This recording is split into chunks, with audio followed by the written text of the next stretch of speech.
જય શ્રી કૃષ્ણ મિત્રો, આજે હું તમારા માટે આમ પન્ના અથવા રો મેંગોનું જ્યુસ લઈને આવી છું.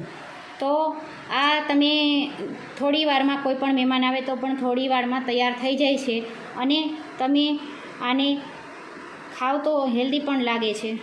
આપણે આમ પન્ના બનાવવા માટે આપણે કોઈ પણ જાતની કેરી લઈ શકો છો. મેં અહીંયા કેસર કેરી લીધી છે, તમે કોઈ પણ જાતની કેરી ઉપયોગમાં લઈ શકો છો. તો સૌથી પહેલાં એને આપણે છાલ ઉતારી લઈએ આ રીતે.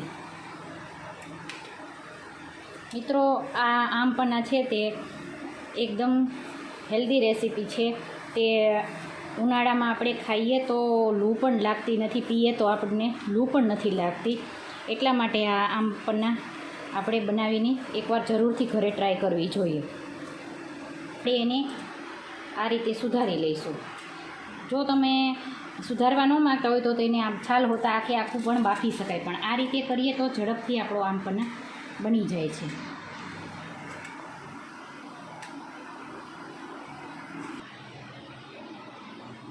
મિત્રો જુઓ, હવે આપણે આ રીતે કેરીને સુધારી લેવાની છે અને એમાંથી ગોટલા અલગ કરી દેવાના છે. હવે મેં અહીંયા પહેલેથી ગરમ પાણી મૂકેલું છે, તે ઉકળી ગયા પછી તેમાં આ કેરી બધી નાખી દેવાની છે અને પછી એને આપણે 10-15 મિનિટ માટે બોઇલ કરવા રાખી દેવાની છે અને ઢાંકીને રાખી દઈએ.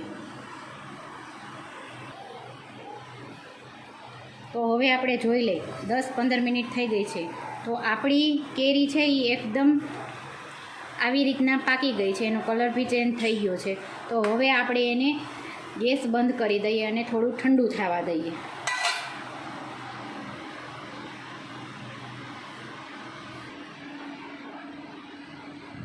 તો હવે આપણે ઠંડુ થઈ ગયું છે, તો હવે આપણે એને એક મિક્સર જારમાં કાઢી લઈશું.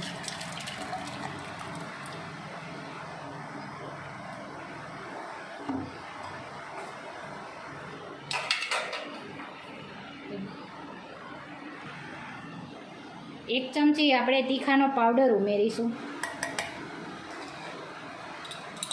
અને મેં અહીંયા એક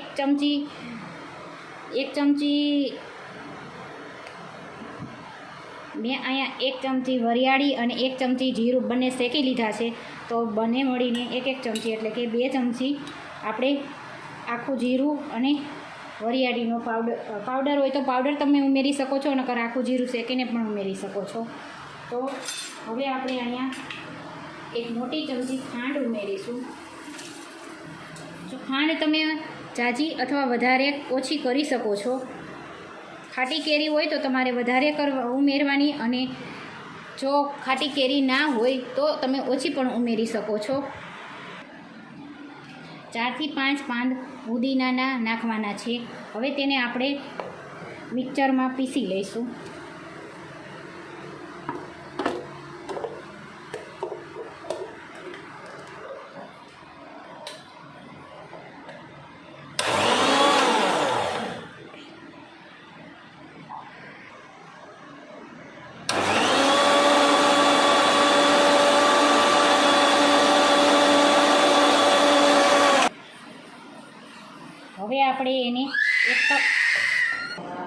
હવે આપણે એને એક તપેલીમાં કાઢી લઈશું અને તેમાં આપણે 1 પવાલી જેટલું ઠંડુ પાણી ઉમેરીશું.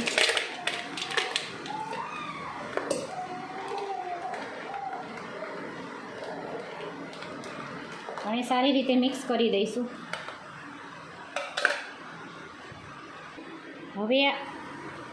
હવે આપણે એને ગળણી વડે ગાળી લઈશું, જેથી કરી જે આપણું આખું જીરું છે, જે અધકચરો છે એ બહાર નીકળી જાય અને આપણે એને સારી રીતે ગાળી લઈશું.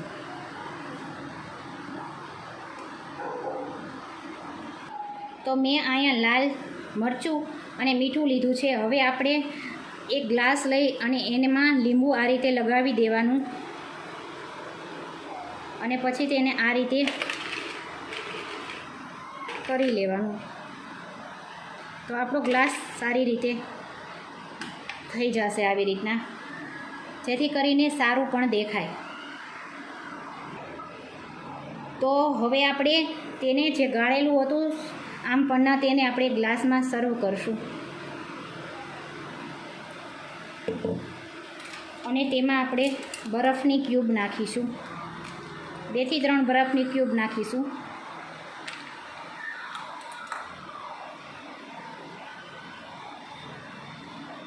તો આપણું આ આમ પન્ના બનીને બિલકુલ તૈયાર છે. હવે આપણે એને ફુદીનાના પાન નાખીશું.